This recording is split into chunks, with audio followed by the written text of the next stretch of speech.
Good evening, everybody. Um, thank you, Tom. My name is Andrew Hosmer. I am your representative with Victor Stanley here, and we manufacture outdoor furnishings. You've probably seen our receptacles throughout the city of Burlington and on UVM's campus. It's a real honor to be able to sponsor this event and to be here with everyone tonight.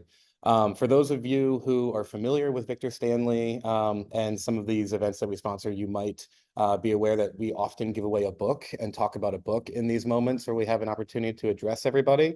I don't actually have a book for you guys tonight. We haven't decided what our book's going to be for this year quite yet. Usually our speaking opportunities are a little bit later in the year. But I do just want to briefly mention a book that I have read recently and have read many times. So there's this book and it's called The Dude and the Zen Master. Has anyone ever heard of this book? It's by Jeff Bridges and Barry Glassman. Barry Glassman is the Zen Master. And the reason I bring this up is because, forewarning, I'm going to say something that's going to sound sad, but I promise you all is okay. My mom actually had brain surgery 10 days ago, and they pulled a tumor out of her brain that was the size of a lemon. It was crazy. And so the 5 days before that, it all happened on a Monday. We found out about this, and by Friday, she had had the surgery. And like life comes at you fast, right? Like things just happen.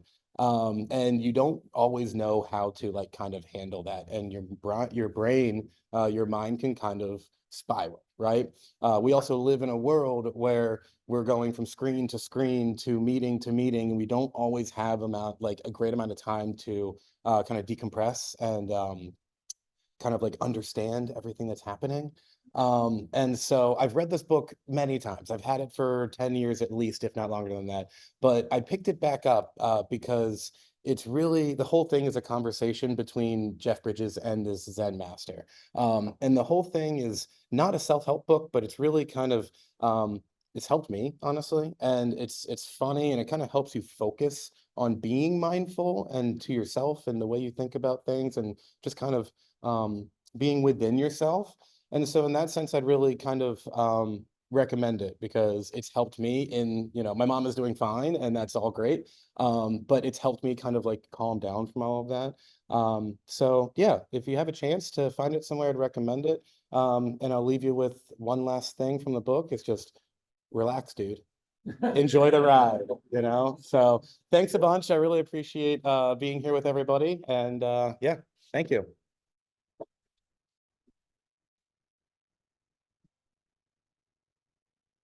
Andrew, your presence is appreciated that much more to taking the trip up here. So, I had the chance to sit with Andrew yesterday and chat, and you're right. It was nice to just sit there at a table and talk. And for nothing against people on Zoom, but it's nice to have a room full of people here too. So, all right. Anyways, this is the part where I'm just going to read a little bit, the little blurb that's on your program. But talking about Eric, thank you again for coming up.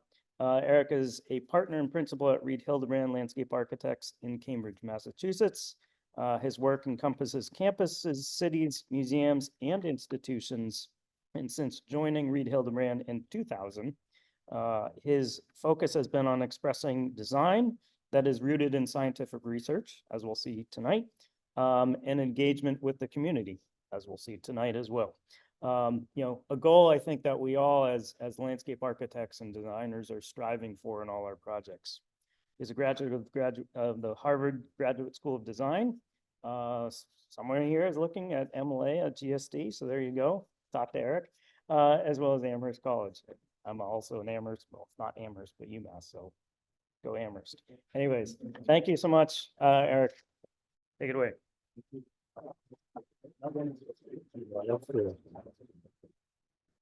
All right, let's see if we can figure out where the cursor is. And what's the problem with these screens?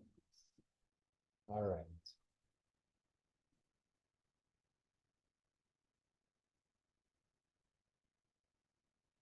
One more second.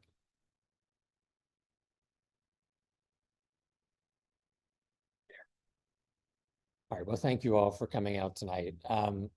This is the project that is like deeply significant in my life and in my career. Tom is right, this sort of does encapsulate so many of the things that I am fascinated by as a landscape architect and I love to do. It was something we had no idea what we were getting into when we started. And that's half of why we loved it. We learned so much in this process. I'm going to tell you a little bit about sort of how we did it and who was involved, but I want to start by giving some context for where the city of Cambridge was when this project began in 2018. I mean, hopefully y'all have been to Cambridge and you have a sense of what it is like, but it's just over 7 square miles, 120,000 or so residents, not including all the students that show up every year for Harvard and MIT. It's a diverse and complicated and very dense place. But we were in a moment when, if we looked back at 2009, at the canopy cover of 2009, there was 30% canopy cover. In 10 years, between that and the beginning of this project, really in 2018, we had 150 acres of canopy loss. So by 2018, when this project began, it was down to 26% canopy cover. And this was shocking to people. People were concerned, and that's honestly why this project started. People were asking, how do we stop this trend? And, you know, the first thing we did was scare the crap out of everyone, quite honestly, by saying, you know, if we don't do anything, by 2030, you're going to lose another, whatever, I can't remember how many acres it was, and be down to 18% canopy cover. And by 2050, and a lot of the city of Cambridge modeling about climate and impacts was looking towards 2050, it'd be 10% canopy cover. The difference between a city with 20 or 30% canopy cover and a city with 10% is intensely different city to live in for a number of reasons, which I don't have to convince you all about, because usually when I talk about this, I'm not talking to landscape architects who care about this kind of thing. But that's stark. And so imagine that that's the context for starting a project like this. And soon after, there was this wonderful Cambridge News piece, which, you know, I love the press, but the press also knows how to rile things up a little bit, right? So tree canopy collapsing. Why trees die, trees scheduled to be cut down. And when you look at the narratives here, on the left, massive tree clearance on 1.2 acres in Coolidge Hill for multi-million-dollar profit. And on the right, a whole bunch of trees scheduled to be cut down for development.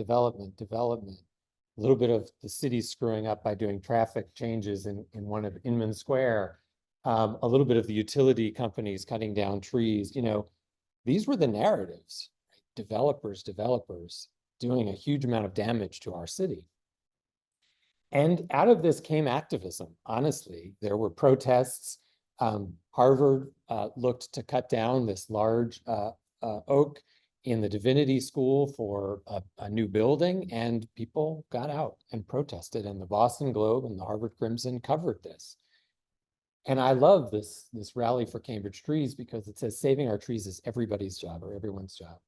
And that actually became a real narrative, a real thing that we were very interested in understanding, and understanding how this project could engage. So that's the sort of political context. And then the planning context was that the city of Cambridge had been undergoing a series of broad-ranging planning.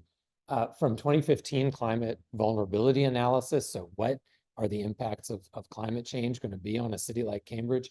And then a set of resiliency planning projects. So not just let's understand it, but let's see how we can change the city to be more resilient. And then Envision Cambridge, which was the overall city long-term plan, which was really about questioning what does the city want to be? And like, I think I just heard you guys are dealing with housing, scarcity, real estate costs. How do we deal with density? how do we manage and really these competing priorities in many senses. And each of these documents actually said you need to do an urban forest plan for the city of Cambridge, because that's a critical element to resiliency, to livability, to economic development, and all of those things. And so that's where our project came from. And I'm going to kind of cut to the end and show you a graphic we did at the very end. But the project ultimately landed on 3 themes: equity, resiliency, and shared responsibility. And I want to talk a little bit about each of those, but I particularly want to talk about shared responsibility, because I think in the end, for me, it's in a way the most interesting and in a way the most complicated of subjects. When we competed for this project in 2018, we were competing against big planning firms, a lot of environmental planning firms that didn't have landscape architects. And we went into the interview and we said, like, we have no idea what we're doing, but we're landscape architects. And we're going to start from the point of we understand trees. We also understand people and how people occupy space. And those 2 things make an urban forest. And so we said from the beginning, we're going to begin with this project from the point of view of landscape architecture. And so, yes, we did planning, but we always started from that point. And when you think about the iconic moments in Cambridge, they're about the trees, Memorial Drive and these incredible plane trees. Central Square, where our office is, you know, without those trees making shade along that commercial street, imagine what that would be like. And then, you know, our parks and open spaces, just finding a moment in the shade to sit. I'd love to say she's reading a book, but she's playing on her phone. But anyway, and we talked about trees as cultural narratives, right? These things are from our childhood, what we climb on, our storybooks, witness trees about our history. And so we said from the beginning, we're gonna think about this holistically in terms of what trees bring.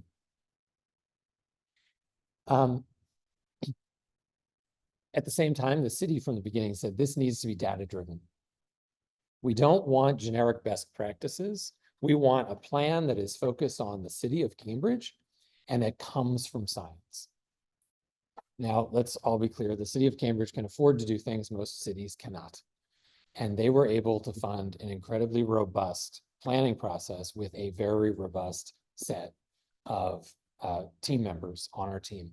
And we built our team around 3 kind of areas of practice. One is practice. So how do you actually grow trees? The other was analytics. How do we understand what's happening? And the other was advocacy. How do we think about policy and outreach? And so we were at the middle of that. Applied Ecological Services, which is now RES, they've been bought up, did our geospatial analysis and ecological planning. Kleinfelder did the climate modeling and sort of utility and infrastructure. Bartlett was an incredible partner on understanding patterns because they're seeing trees nationally. So we were able to see beyond just the Cambridge boundary. F2 Environmental did our soils. Conservation Law Foundation was an incredible partner on outreach and policy. And Over Under did our branding. So we actually did a whole set of communications processes. It took all of those team members. We also did this process in a very transparent way. For 12 months, once a month, we met with a community task force that was selected through a process that the city ran. These were residents, they were business owners, they were representatives from MIT and Harvard, people who worked in housing in the city. And normally this would, you know, seem like a great thing. You have this group of residents. Now, they all have PhDs because they live in Cambridge. Half of them are landscape architects. This was the most intimidating group of people. And, you know, you're presenting like on the fly, right? It's every month. So you're in process. And we said stuff that, you know, we had to take back when we found the evidence showing different things. It was complicated. And these were open to the public. So these had public comment. They had the press at them. It was an incredible, actually, way to run a project. We learned a huge amount through it. And this diagram is a messy thing, but it starts to talk about what we did.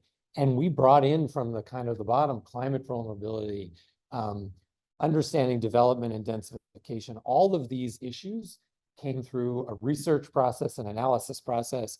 We then set goals. We then went through planning strategies. And out of that have come an incredible range of recommendations and processes that are policy, engagement, planning, planting, management practices, and urban design. And we recommended a set of different efforts, and some of those have taken place. We've been part of some of those, and some of them are taking place today. And so I want to spend a little bit of time talking about some of these. But I want to talk a little bit about this kind of pattern of loss. And Applied Ecological Services was an amazing partner in developing this geospatial analysis. And you all know UVM's work, which is doing this for cities all over the country, and it's incredible. But to be able to compare LiDAR data and multispectral photography to really understand what's happening, and not just in public street trees. A lot of urban forest master plans ask you to do an analysis of public trees. You know, this sounds nasty, but we looked in people's backyards because we had this tool to understand what was happening, not just in the public realm, but everywhere. And when you zoom in on that, you're able to see how we have a city, but we have an incredible diversity of things happening, and it's happening differently in different neighborhoods. And so here you can see loss.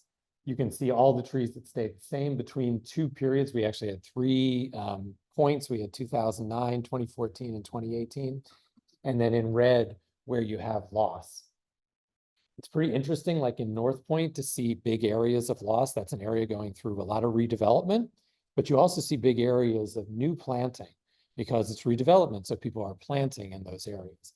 And then Huron Ave area, which is totally small scale, triple decker residential, some single families, you just see this pockmark, right, of coming and going, sort of distributed all throughout. So having these tools to be able to look at that was kind of an incredible resource. I think because someone showed up, let's see, there we go. Let me go back a second. We also did an on-the-ground tree survey here. Bartlett was incredibly helpful.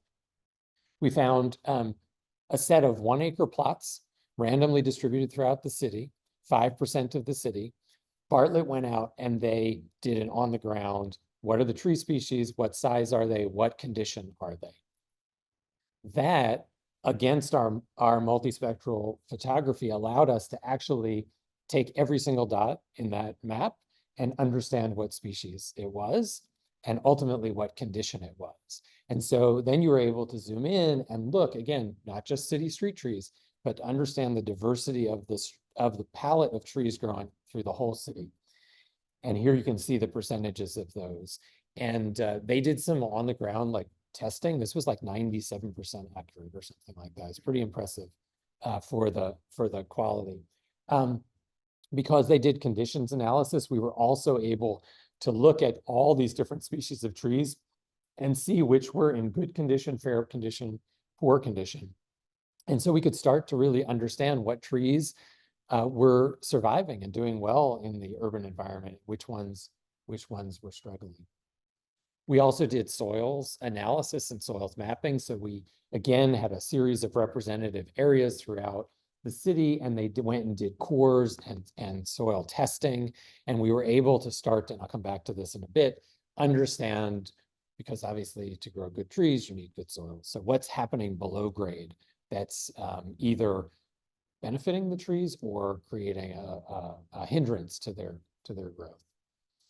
So that was the kind of analysis phase, but we never kind of lost track of the idea that this is a human endeavor, and the question of how people relate to trees and how much people are willing to do to maintain and expand the urban forest was a kind of equally important question.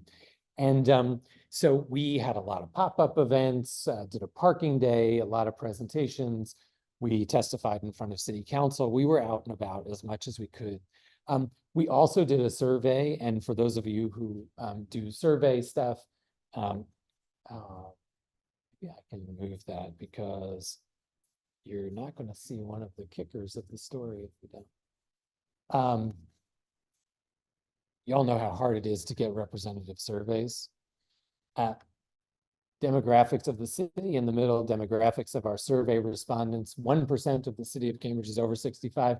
28% of the people who are interested in answering a questionnaire about trees in the city are over 65.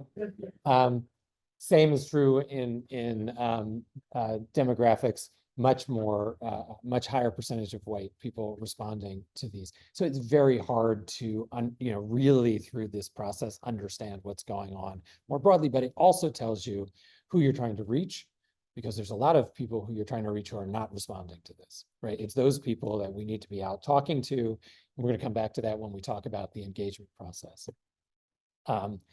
But a couple interesting things to take away from the questions we asked. So when we ask people where more trees should be planted, 26% said on private properties. But now when the institutions have to do the work, 78% want MIT and Harvard to go do the work.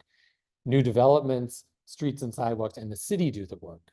So it's really interesting. There's this huge concern about the urban forest, but who's supposed to take care of it? Well, clearly someone else. We asked people whether there should be laws to protect large, healthy trees on public property. 93% agree.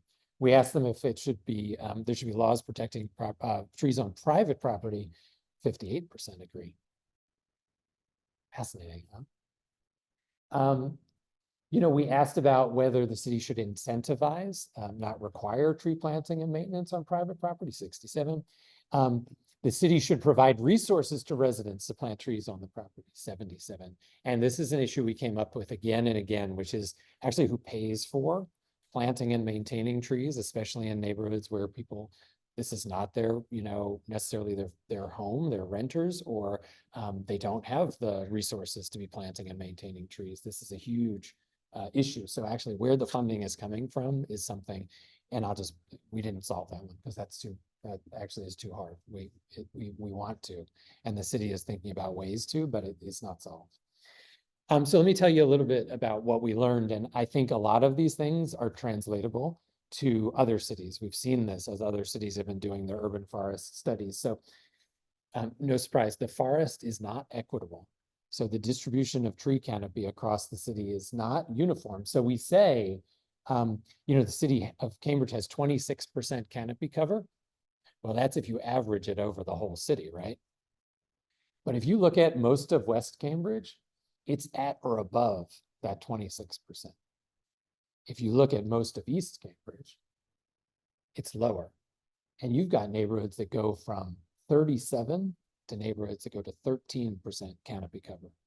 That's drastic, right? That's hugely different landscape. And that has real implications.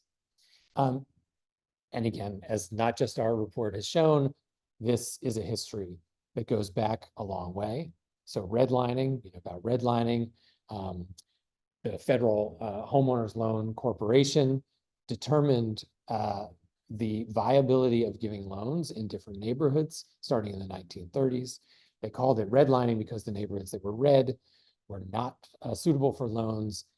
And here's what happens if you start to look at the city of Cambridge and you look at those redlining maps. The first grade is places that are the best or most desirable. They would get loans. You start to go down to third grade, definitely declining. And the fourth grade, hazardous. Those are literally the redlined neighborhoods. You see what the city of Cambridge looked like.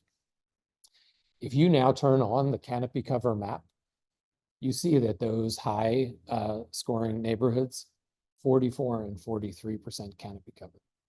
And today, those yellow and red neighborhoods, 29 and 22% canopy cover. So things that have happened over the last century are playing out in canopy cover today. If you overlay that with what the city of Cambridge defines as vulnerable populations, so low income minority and what they call language isolation, so non-English first language, look at where those are. So those residents are mostly living in areas with the lowest canopy cover. And that has implications as well. When we think about that loss that is projected to happen between now and 2050, that also is going to have its impacts, because here's the urban heat island effect for 2018. So Look at where, so anything that turns red is hotter than an ambient temperature on a 90-degree day. And as it gets blue, it's cooler on that same day. And if you turn that up to 2030, that's what it starts to look like, and that's hard to see. So if you see the change in heat, it's just getting hotter, right, as we lose trees.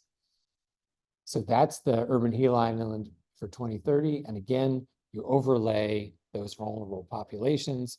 They are mostly living in neighborhoods where the heat is just going to get worse, and they are less well equipped to deal with it. Don't necessarily have air conditioning, often have underlying health conditions. So these people, and they're often the people taking public transit, so they're out waiting at the bus stop. So that city of Cambridge's canopy, and again, this is true in many, many cities across the country, isn't equitably distributed. What do we do about that? It's not resilient either.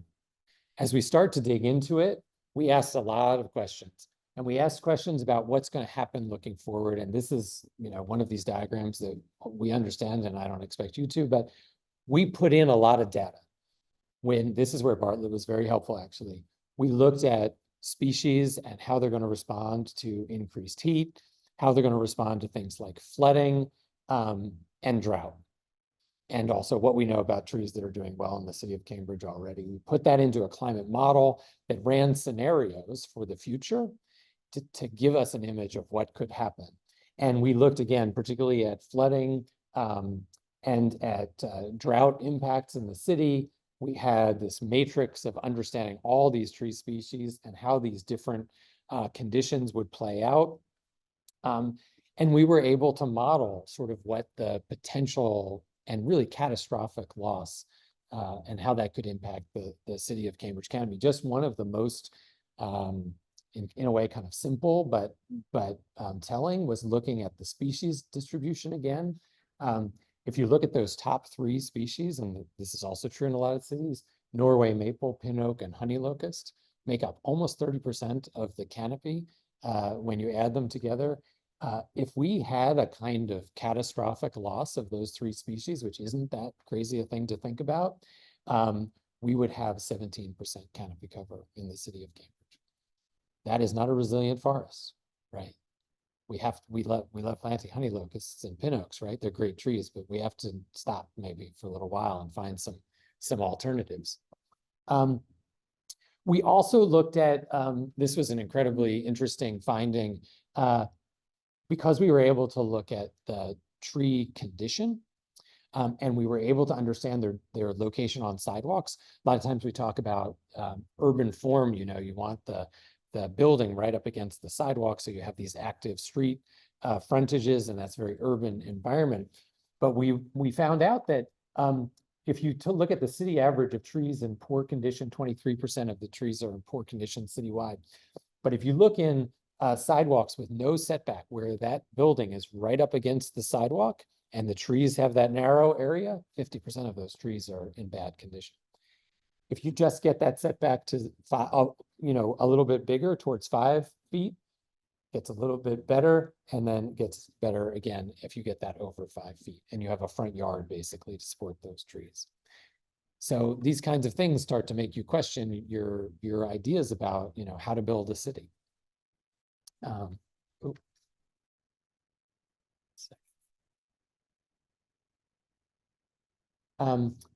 This is pixelated, but we did a lot of the soils analysis too, looking at how soils perform. And we found that there were 2 primary, of all the different criteria, texture, pH, organic matter, all these things that we studied, there were 2 things that were the most determinative of tree health. Permeable area around the tree. So is there actually, and permeable area can include porous pavers, but is there actually a way for air, water, and nutrients to get through the surface to the tree? The other was salts. Do you all salt your sidewalks up here? Yeah, I would guess so. So do we. So terrible for your trees, right? And so what do we do about how we manage salts in the urban environment? Because those were the 2 most determinative to tree health. And then this question of whose responsibility is it? And at the moment, it's not really shared. And this was the other part of the data that was so interesting, because you go back to thinking about the narratives, and the narratives, whose fault is it? Well, it's these institutions and it's these developers. They're greedy and they're cutting down our trees to, build up their, fancy houses and things. And the reality is, it's more complicated than that. And this is a great and messy diagram that UVM did about the city of Cambridge. And let's just, I'll interpret it for a moment. The dashed line is total Massachusetts forest cover in percent, moving from, I can't even look at 16 something all the way through 2020. So you can see, lots of forest cover, a lot of clearing in settlement, and then it's starting to grow again. The little dots are representing periods of development when houses were built in the city of Cambridge. And the canopy cover is the kind of vertical bar. And what you see basically is that in this period of time between the late 1800s and the mid 1930s, there's a huge amount of development in the city of Cambridge. And when people build houses, they often plant trees. So how long do trees live? Well, a lot of these trees are at the end of their lifespan. And if you see development and what is really replanting from like 1950 forward, it's much less, it drops. And so actually there's something happening here that's a cycle. It's not necessarily anybody's fault, but it's something we have to be cognizant of, which means we need to be planting trees like they were in the 1930s if we want to have a forest like we used to have. The other thing is we started to look really carefully at where loss was happening. So, or actually at the trees together all over.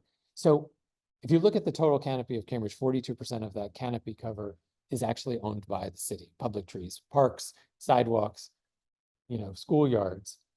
But 58% of the canopy is on private property. So we already start to see who is responsible for at least a large portion of the trees. If we then look at that 26% canopy cover and that loss that happened between 2009 and 2018, 72% of the loss that happened was on private property. When we look at this diagram, we see the yellow is the residential property. That's where most of this loss is happening. It's not some big nasty plan. It's lots of individuals making choices about the trees in their yard. But how do we get those people to start to think about what they're doing? And how do we deal with a city that honestly, again, is incredibly different in its canopy cover and has this problem of where the vulnerable populations live? Because when we zoom in on these, we see that in these different neighborhoods, actually the responsibility has to be different. Because in West Cambridge, most of the trees are private trees. And so who should take care of them? Well, all those people who live there. But if you look at East Cambridge, there aren't a lot of private trees because people don't have backyards and there aren't front yards. When you zoom in more carefully, you see that the only places to plant in East Cambridge are the public rights of way.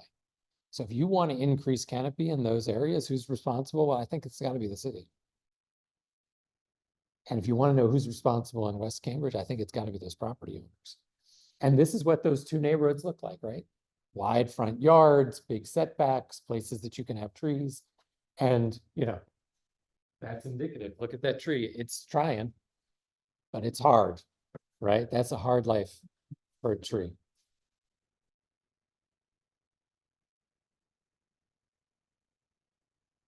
And this is just a diagram of plantable area.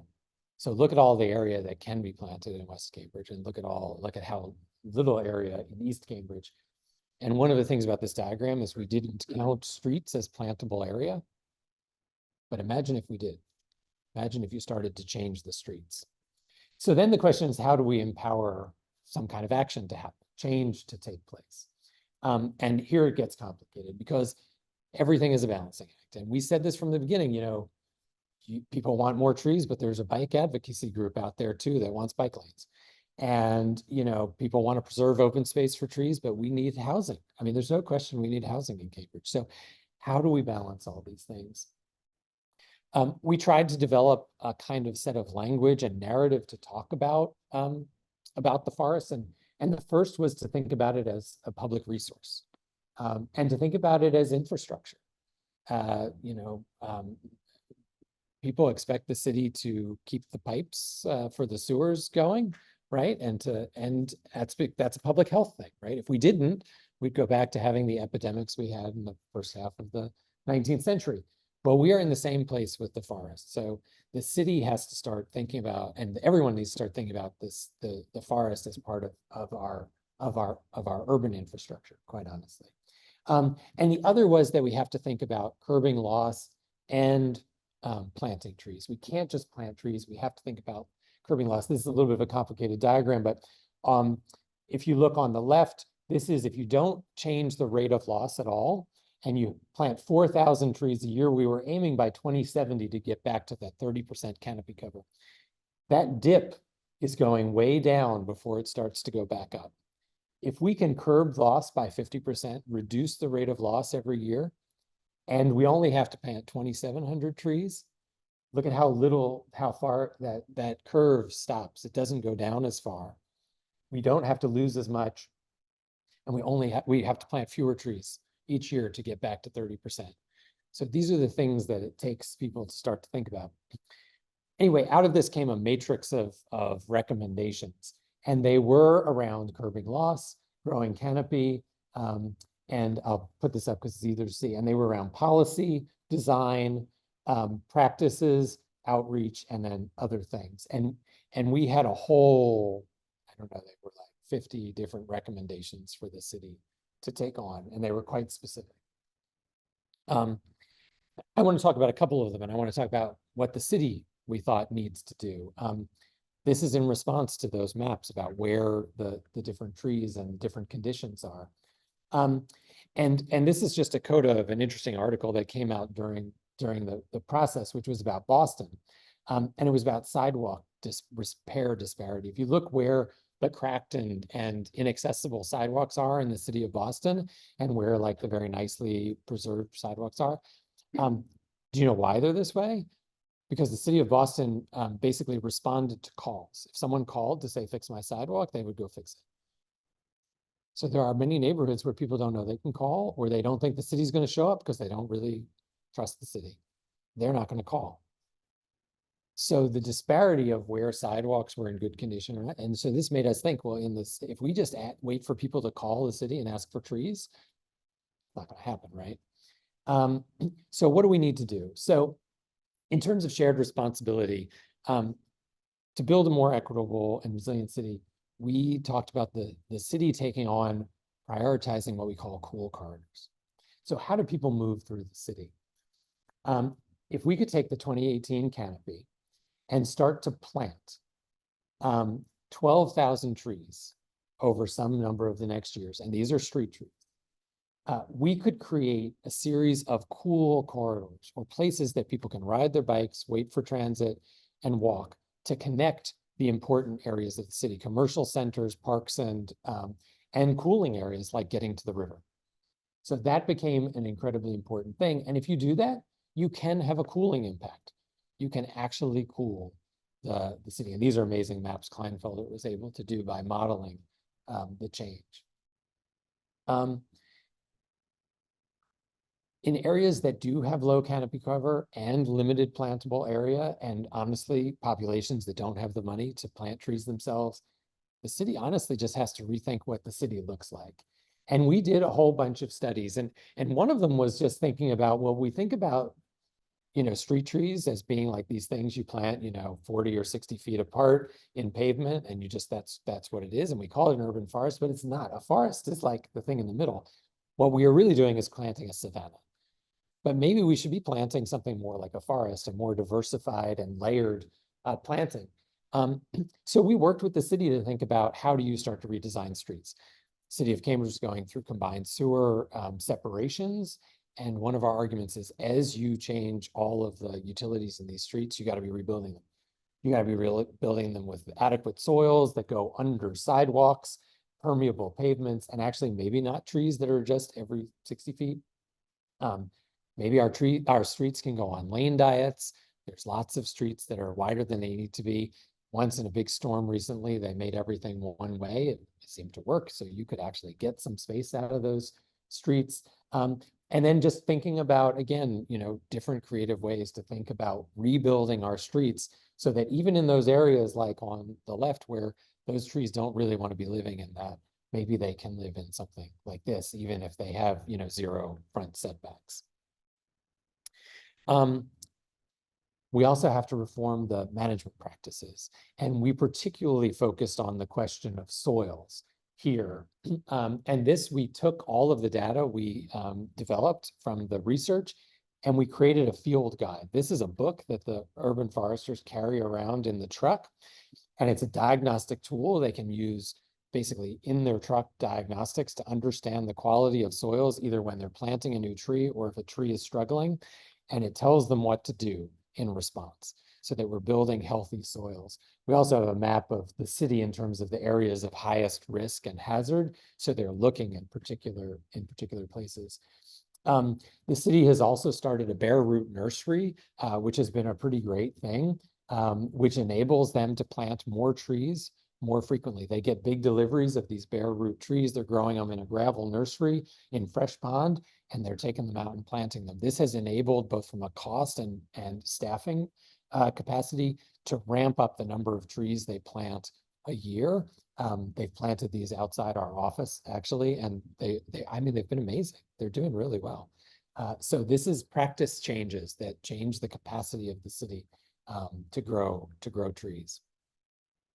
So that's what the city needs to do, but also let's talk about what we all need to do. We are all citizens of our cities. And it's varied. So we have to encourage people to act for the collective benefit. And this is hard because most people think that the way you build policy is around tree protection ordinances. And it's true. And in the city of Cambridge, that became very controversial during our process. The city had a tree protection ordinance that only applied to large-scale developments and not private residential properties. So on your house, you could do anything you want. And when we started to propose expanding the tree protection ordinance to private properties, a lot of private property owners got very angry. What right do you have to tell me how to take care of trees on my property? And it got quite a bit of news. And we looked at lots of different ways of thinking about building a tree protection ordinance. Simple, like if you're going to cut down a tree, plant a new one, or put some money into the fund so the city can plant a new one. We also looked at really complicated ones like trunk area ratio. So like the bigger the tree, right, the higher the ecosystem services, the more value that tree has to the city. And we said, well, what if we kind of build that and really discourage removal? Well, we showed up to one of our meetings and we said, if we did that and you wanted to cut down like a 32-inch healthy maple, that'd be $100,000, please. And that's a pretty hard message to sell too, right? Especially when the city is, there are people who can't afford anything like that. So we developed an ordinance with the city that really tried to not be punitive, but to build a narrative around we all have to replant. We all have to be stewards of this forest. And it really is one where we did expand it to private residential properties. We actually reduced from 8 inches to 6 inches the size of the trees that would be covered. And we said, we're really asking you to replant a tree, not 10 trees and not caliper inch, but trees cycle.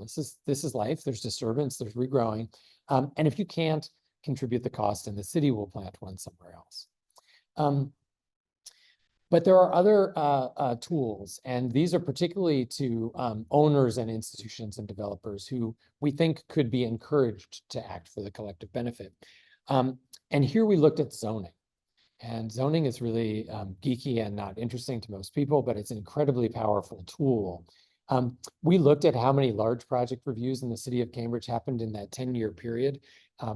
This is like 5% of the land area of the city of Cambridge. And that's only large project reviews. If we don't have a map showing you all the projects that went through any kind of zoning variances or zoning review.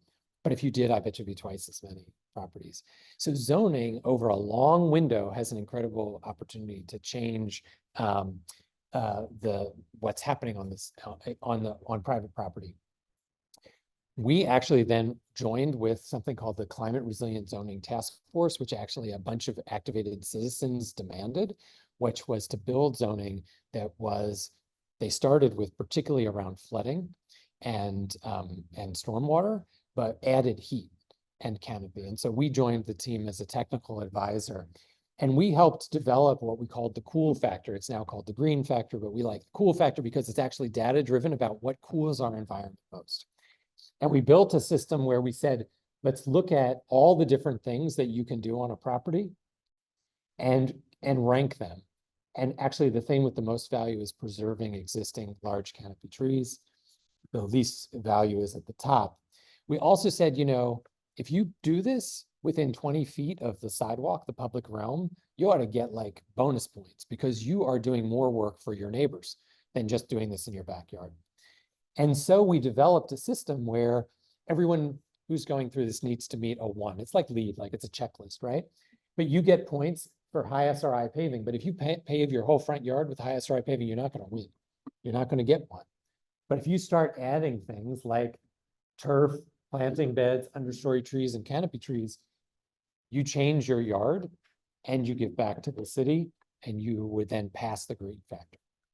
We have a little score sheet that everybody can do online to calculate. And then now this has been passed. So it's currently only large projects, but all large projects will go through this. We hope that it'll be promulgated down to all projects in the future. So the other is that we have to help people have tools, not just policy, but how do we have tools that help people engage in maintaining the forest. We did a whole project after this, which was just about engagement. It was interesting to do an engagement process after, because it wasn't about how do we learn from people, it was how do we learn from people what they need. And so we built a messaging platform, an implementation plan, and an outreach plan that was really directed towards very specific users. We did focus groups with people all over the city, and we found out what are the themes and narratives that you're interested in and how can we align what the forest is about. So quality of life, environment, and equity were the themes that came forward through a set of these conversations. Probably not surprising, but how can we then build narratives around these that activate people? And we said, not everyone is the same, right? We have to talk to a resident homeowner who we want them to plant a tree. So what do we do to activate them? If we want a renter, and there's lots of renters in Cambridge, to care for a street tree, the tree outside their, you know, their house, how do we activate them? And we built systems around each of these different kind of types and people based on, again, our outreach. We translated what is our like multi-100-page technical report into something that was digestible and kind of available for people. We gave the city a messaging toolkit, so narratives that they could use through anytime they're putting out a blast or doing information. We gave them a graphic design guidelines. So then they do Twitter posts that you know put these things out there for their population through this. We developed an app, which was a kind of arbor adventure, which introduced people in Cambridge to some of the big and important trees in the city. And you could see these signs and go out and find them and learn about them. We did a volunteer tree care guide, so people who don't know much about trees could understand. And we developed this group called Forest Friends. So people can sign up and be part of a group, and they get seasonal blasts to help them take care of their trees. As those bare root trees are being planted, they get these tags. You can come and adopt a tree and you know join up with the city. We have these door tags that go on people's doors in neighborhoods when the city is planting trees. We did videos. We never made the leaf bags, but I love the leaf bags. I really want to do the leaf bags. They're educational leaf bags. And there are some of the bare root trees going in. And, you know, we've done events. The city has gone to the schoolyards and done these plantings for kids really to get them interested in understanding, what's this process all about? What do I learn? And then they go home and, tell their parents, and then hopefully their parents are activated. So it's become this kind of ecosystem of outreach that we've been doing with the city as an outcome of the first phase of the plan. And then so what can we achieve? How does this have an impact? And so we really tried to look carefully at what we thought was possible.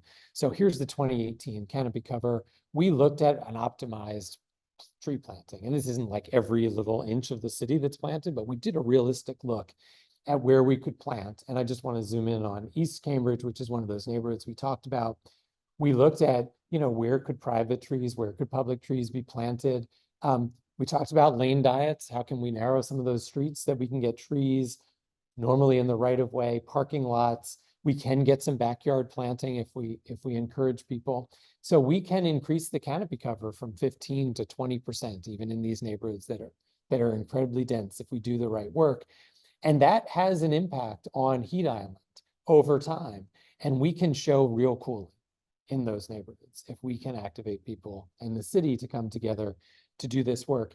And when we look at it citywide, again, here's that optimized tree planting. Here's the 2018 heat island. Here's the projected heat island with that tree planting. And here's the cooling.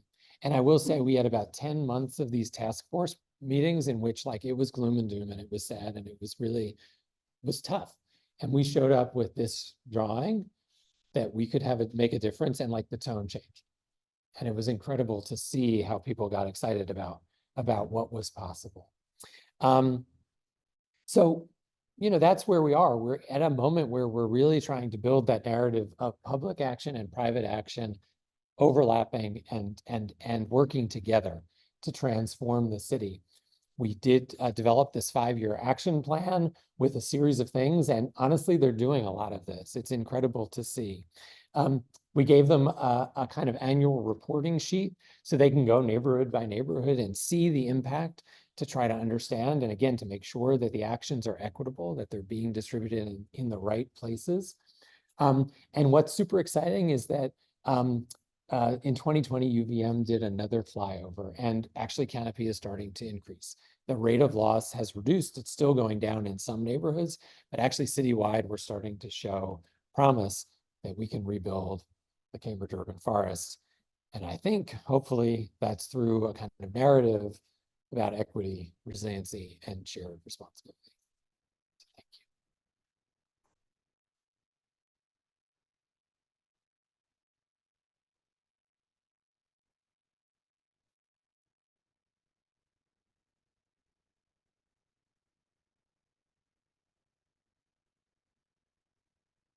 Wow. Right? So much in there. It's hard to know where to start, but I think what we're gonna do is hand it over to VJ. If you want to come up and just talk a little bit about Burlington, what's going on here locally. And then we're gonna go into questions. People in the room here, obviously raise your hand, we'll ask questions, speak up. And then when we do get there, if you have a question on Zoom, just enter it into the chat. We don't have the ability to kind of bring you up to talk, but if you want to enter it, we can read it here and answer questions. So VJ, thank you. Thank you. And thank you, Eric. That was great. I'm here tonight. I'm VJ Comey. I'm the city arborist here in Burlington. I've been the city arborist for the past 6 years. And I was asked to come tonight and give a brief overview of what we're doing in the city and kind of the state of our urban tree canopy here in the city. I'm here tonight with a couple of parks planners, Sophie Sauvé and John Adams Collett, as well as two of our city planning team, Scott in the back and Sarah. Sarah, you here? She here? Okay. We are in the early stages of starting this process for a rewrite of our urban forestry master plan. It was our last one was done in 2002. So as I said, in the way things move in the city, we're probably right on schedule. Things move slowly. But my big takeaway was something you said tonight was, we need to start looking at our trees as infrastructure. Can I hear an amen? But when I looked at the first stat you put up there talking about the city of Cambridge and their canopy loss over the last decade or so, that's indicative of what's happening nationwide in many communities. And it made me feel really good because here in Burlington, we're bucking that trend. I'm happy to, to report. So a brief overview of our program here. I am the city arborist. I have a full-time crew of 4 certified arborists. We have a full complement of equipment. Very unusual for a city of this size. The city of Burlington's about 44,000 people now, and we spend about $13 per capita on our trees and greenway budget. Our budget is funded through the city's general fund, and part of our funding for my budget comes through a dedicated tax that the city instituted and residents voted on, I think back after the ice storm of 1998. So that's a percentage of our budget, which is really nice. So we're well supported. We also get some of our funding through a contract that my crew does for Burlington Electric to do all the utility line clearance around the city. And that's nice for 2 reasons. It helps to fund one of our full-time positions, but also the bulk of the trees that we're pruning are city trees within the right-of-ways. We currently manage about 13,000 trees citywide. And that's trees in our right-of-ways, all our managed park spaces, which is, you know, when I say the managed park spaces, that's the mowed and managed areas of the parks, as well as 3 city-owned cemeteries. We do have an inventory software system that is our management tool for tracking all of that. So you can actually, as a citizen of Burlington, you can access some of that information. Can't see everything that I can see, but every tree that we manage within those spaces that I described is in that inventory. A size, a condition rating, and all the maintenance records for as far back as we go. So for me, coming in, when I first came into this job, that was a really great management tool. I went to UVM many years ago. I lived in Burlington for a while. I now live in Charlotte. I was familiar with Burlington, but I really was able to get a grasp on what was here pretty quickly. Within 4 weeks of my taking this job, I was thrown right into the debate over City Hall Park, and those of you who are around know that was a lot of fun.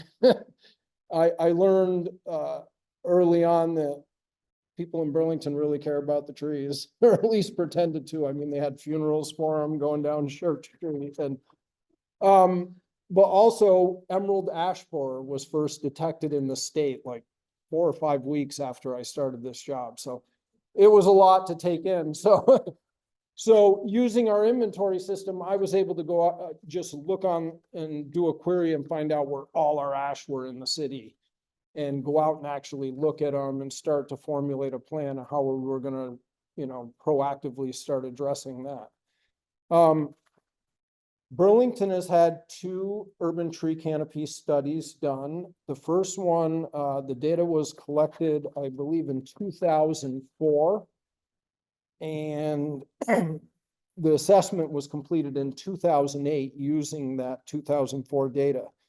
Then in 2018, shortly after I came on, we got some grant funding from the Urban and Community Forestry Program in the state, and we did a second urban tree canopy study, and that was also done by the Spatial Analysis Lab at UVM.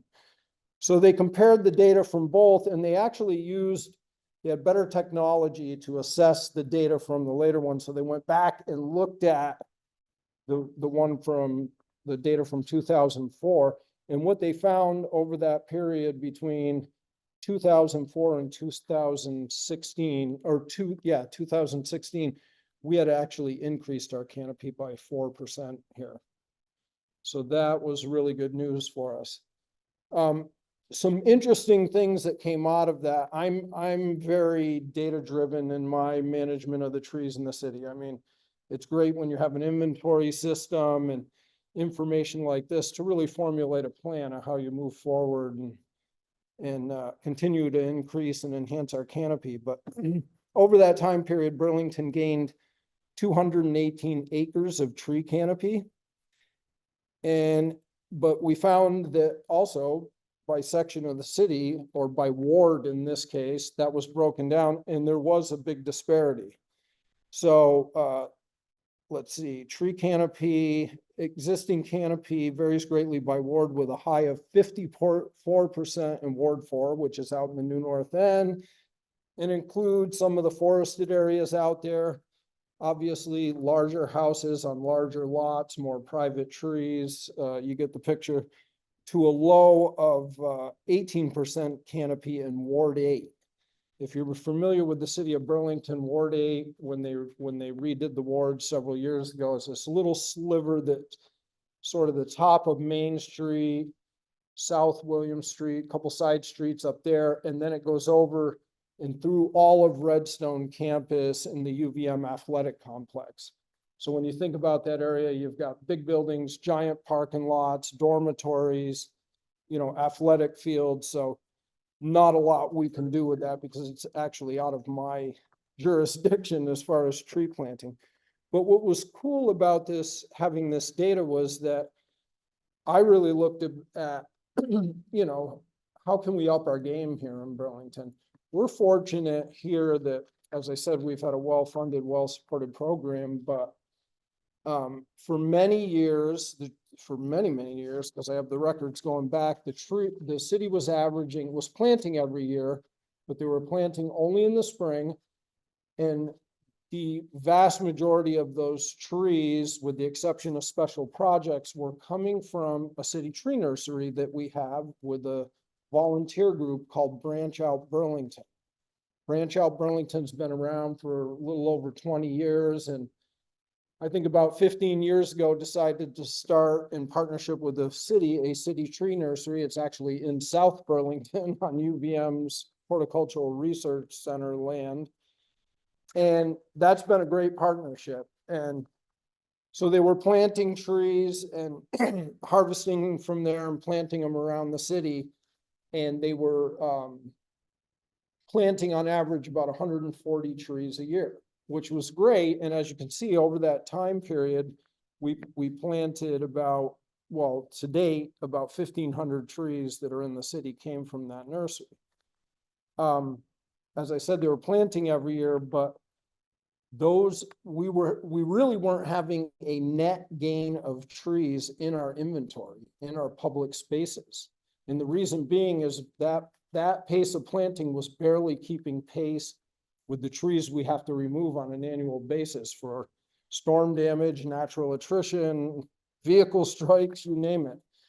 So, and even so, we were still gaining canopy. One of the interesting figures I pulled out of the urban tree canopy study was that increase in canopy, the highest aggregate gain was on private properties, but the highest relative gain was actually along our right-of-ways.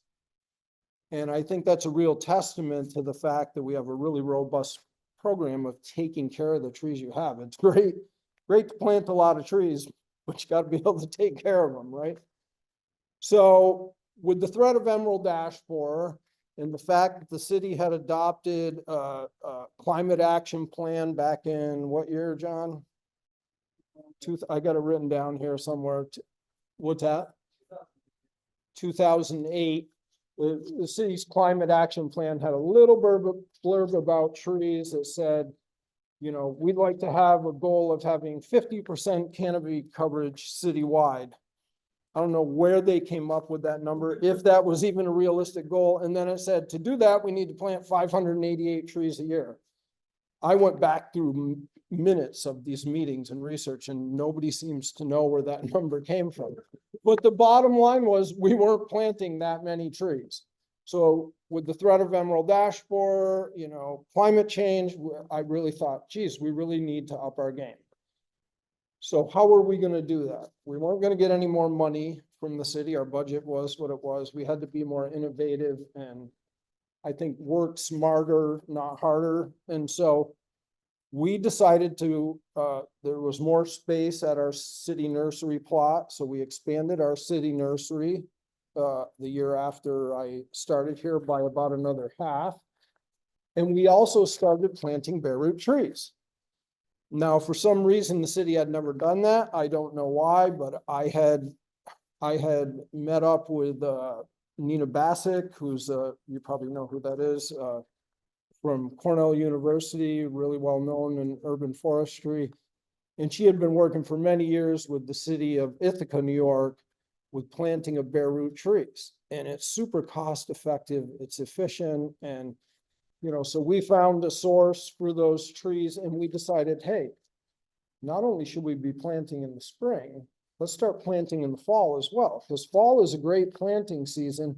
And in addition to all the tree work we do in the city, we also take care of all the landscapes, my crew and myself and some seasonal help in all the park spaces. So we got a lot on our plate in the spring. So by doing that, we've really upped our game here in the city. And over the last 4 years, we've been averaging a little over 400 trees a year in a calendar year. So that's been really great. So I'm feeling really good when I read other urban forestry reports, and I've done some research on other communities and where the canopy's at. I think we're trending in the right direction. I think the other thing that's exciting, and you talked about this a little bit in those downtown urban spaces where there isn't really room for trees. In 2018, the city of Burlington adopted its Great Street Standards. And that pertains to all the blocks within the downtown core of the city. And within those standards, it talks about tree planting standards. And, we talked about road salt and the challenges of poor soils and everything, but the bottom line is that for me, the greatest limiting factor in growing good canopy trees is soil volume. And so these standards lay out minimum soil volumes for trees based on the relative size at maturity. And we've achieved that through the use of soil cells or silva cells underneath paved impervious surfaces. So the first of the Great Street projects was St. Paul Street, the 2 blocks of St. Paul Street, if you're familiar with the city. And if you walk down that street, you only need to walk around the corner to Main Street and the stretch up in front of the Flynn Theater to see the difference.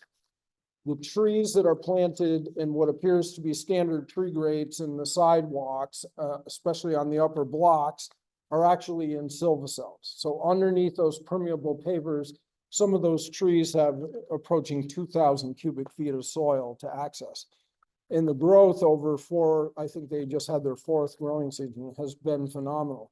You walk around the corner on Main Street in front of the Flynn Theater and up through that stretch, and you see honey locusts that are planted in conventional 4x4 cutouts in the pavement. And they're really not much bigger than they were 10 years ago. And my foreman, who's been here 32 years, has replanted trees in those sites 4 times. So they're never really providing, what they were intended to do. The second project that fell under the Great Street Standards was City Hall Park.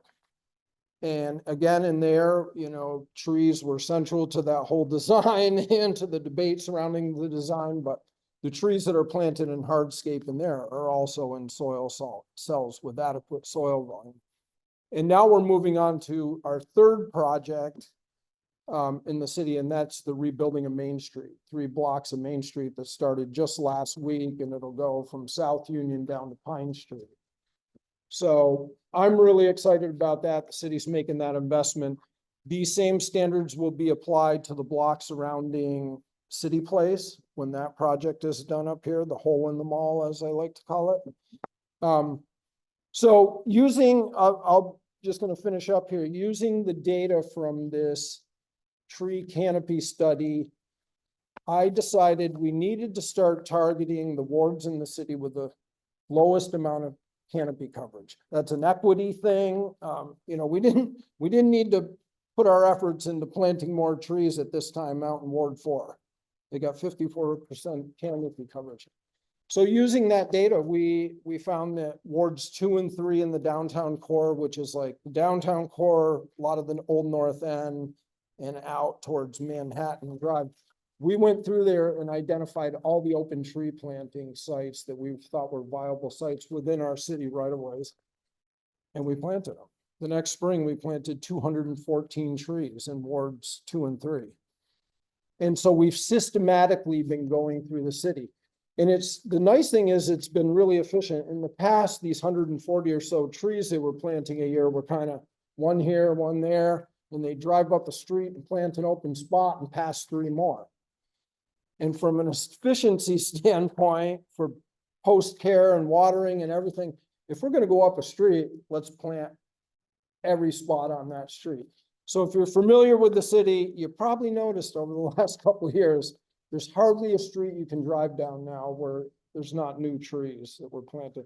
So now we're at the point where this fall, last spring and this fall, we did start to move to those last 2 wards, and we planted a lot of North Avenue on both sides where there had never been trees, even though the green belts there are pretty marginal. And then out off of Plattsburgh Ave, out by the cemetery there, we planted 26 trees down that strip. And we're quickly coming to the point, and I think you said this in Cambridge, the best opportunities now for increasing canopy are on private property. So in the new north end of Burlington, especially on the west side of North Ave, there's a lot of streets over there with 18-inch wide green belts. There's no green belt to speak of. So we're going to start identifying those neighborhoods, and in partnership with Branch Out Burlington and the fact that we can buy these bare root trees really cheaply, you know, offering that to homeowners.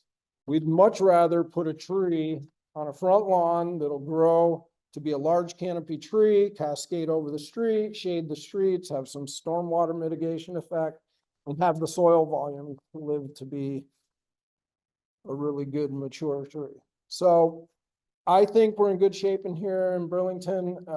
The challenges continue every day. Believe me, I bang my head against the wall. I was venting to Jane here about some of the issues I've been fighting recently. And, you know, with climate change, new pests and diseases on the way, we really had to focus on diversity, big key. So anyway, I think we're in good shape here in Burlington. I'm really fortunate to have walked into a well-funded, well-developed program and be able to just take it to the next step. So.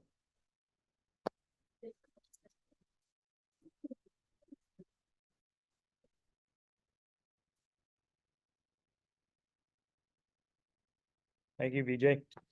I think, you know, what I am kind of coming away with is, you know, as a landscape architect, and as a lot of us are in this room, you know, we are the advocates both for the trees and for the people. And, you know, what's wonderful about the plan we just read through is like, it's really about bringing both together.